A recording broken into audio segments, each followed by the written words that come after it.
दोस्तों, मैं आपकी दोस्त प्रीत स्वागत करती हूँ आपके फेवरेट प्रोग्राम सॉल्यूशंस में। आज हमारे साथ एक बार फिर है doctor Rahul Gupta and doctor Meena Gupta. बहुत बहुत स्वागत है। कहते हैं शादीशुदा जिंदगी खुशहाल बनाने के लिए जिंदगी में एक संतान का होना बहुत ज़रूरी होता है, और जब किसी के घर संतान ना हो तो उसकी कमी बहुत खलती है।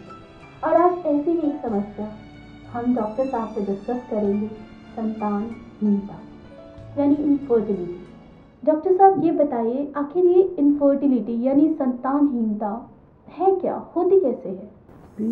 जैसे शादी के बाद अगर हस्बैंड वाइफ लगातार साथ रह रहे हैं और रिलेशन बना रहे हैं और 1 साल के बाद भी अगर कोई कॉन्ट्रासेप्टिव यूज़ नहीं करे या कोई और मेथड यूज़ नहीं कर रहे हैं, उनको कोई बच्चा नहीं रुकता है या संतान नहीं होती है, तो उस केस में हम उसको बोलते हैं बांझपन है या इनफर्टिलिटी का बोलते हैं।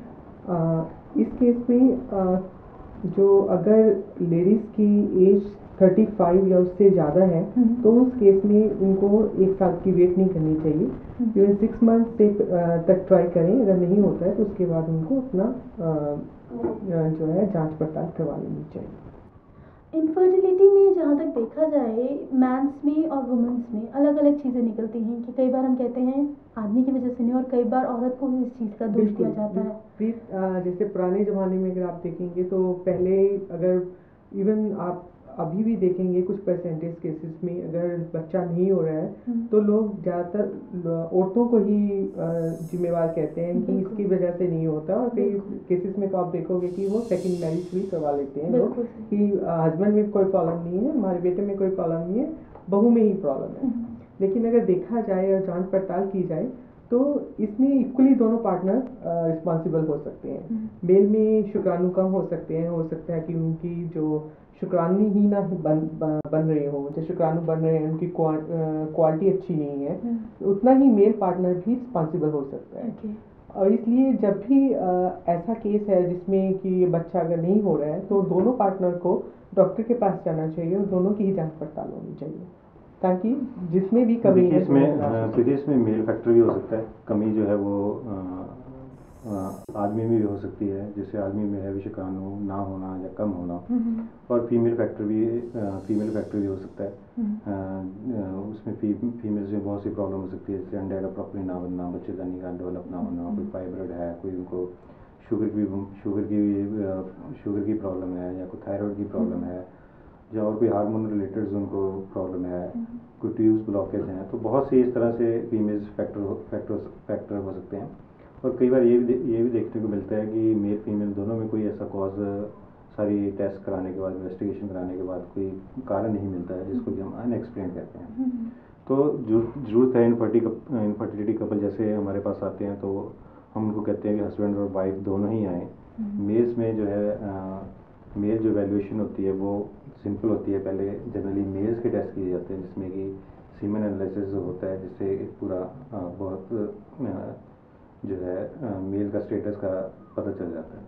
अगर मेल में कोई प्रॉब्लम नहीं है तो फिर जनरली फर्स्ट सेकंड स्टेप है जो फीमेल्स की इन्वेस्टिगेशन वगैरह टेस्ट वगैरह होते हैं, जिसमें उनका जनरल एग्जामिनेशन जरूरी है, कोई इन्फेक्शन तो नहीं है, कोई कई बार डॉक्टर साहब ऐसा भी होता है कि शादी के बाद 2-3 बार लेडी कंसीव करती है, देन आफ्टर इट लगातार मिसकैरेजेस भी बहुत ज़्यादा होते हैं, ये भी देखते हैं। वो किस कारण? कई बार लोग कहते थे कि ज़्यादा काम करने दौड़ने से then it will be okay, और कई बार लोग हद से ज़्यादा बेड रेस्ट करते हैं, it will B not okay. फिर इसको हम रिकरेंट अबॉर्शन का बोलते हैं। अगर मेडिकल टर्म में देखें उसके कई कॉजेज हो सकते हैं, जिसमें कि अगर देखा जाए जैसे कि ब्लड ग्रुपिंग में मैचिंग नहीं है, मिसमैच है, या उनको हार्मोनल प्रॉब्लम है, थायराइड है, डायबिटिक है पेशेंट, या कोई इन्फेक्शन हो गई है, मदर को एकदम से कुछ इन्फेक्शन हुई, कोई फीवर हुआ, उसके कारण अबॉर्शन हो सकता है, यूटीआई है।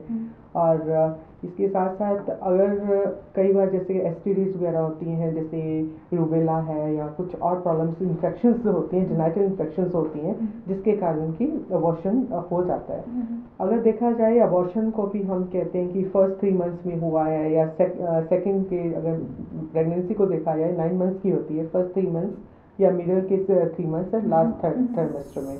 फर्स्ट 3 मंथ्स में अगर होता है तो उसके अलग कॉजेज होते हैं, जिसमें कई बार कॉन्जेनिटल मालफॉर्मेशन है तो नेचर उसको फीटस को अपने आप ही डिस्कार्ड कर देती है कि बच्चे की एबनॉर्मेलिटी है। तो उस केसेस में फादर और मदर दोनों की ही जांच होती है, जिसमें कि कैरोटाइपिंग करते हैं कि उनमें कुछ जेनेटिकली कोई प्रॉब्लम तो नहीं है, उसके कारण भी अबॉर्शन हो सकता है।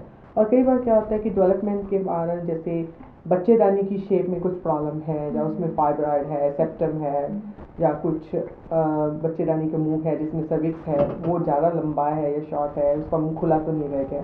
तो इन केसेस की प्रॉपर इवैल्यूएशन के बाद ही अगर वो कंसीव करते हैं तो उसमें प्रॉपर अगर आप गाइडेंस से डॉक्टर की ऑब्जर्वेशन के अंदर आप करवाएंगे तो उसमें नेचुरली सक्सेस मिल जाती है। जी डॉक्टर साहब, चर्चा को इसी तरह जारी रखेंगे, लेकिन अभी लेते हैं एक छोटा सा ब्रेक। आप डॉक्टर साहब से कांटेक्ट कर सकते हैं, उसके लिए करना बस यही।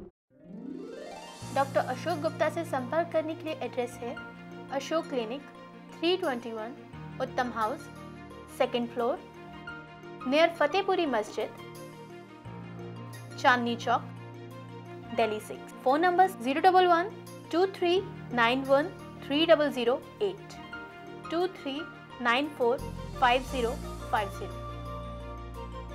डॉक्टर राहुल गुप्ता और डॉक्टर मीना गुप्ता से संपर्क करने के लिए एड्रेस है Ashok clinic, opposite metro pillar number 365, near Madhuban Chowk, Pritampura, new Delhi 34।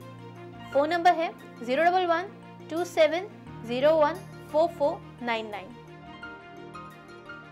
Doctor साहब से संपर्क करने के लिए आप सुबह 10 बजे से शाम 5 बजे तक कॉल कर सकते हैं। चर्चा इसी तरह जारी रखेंगे, बस मिलते हैं।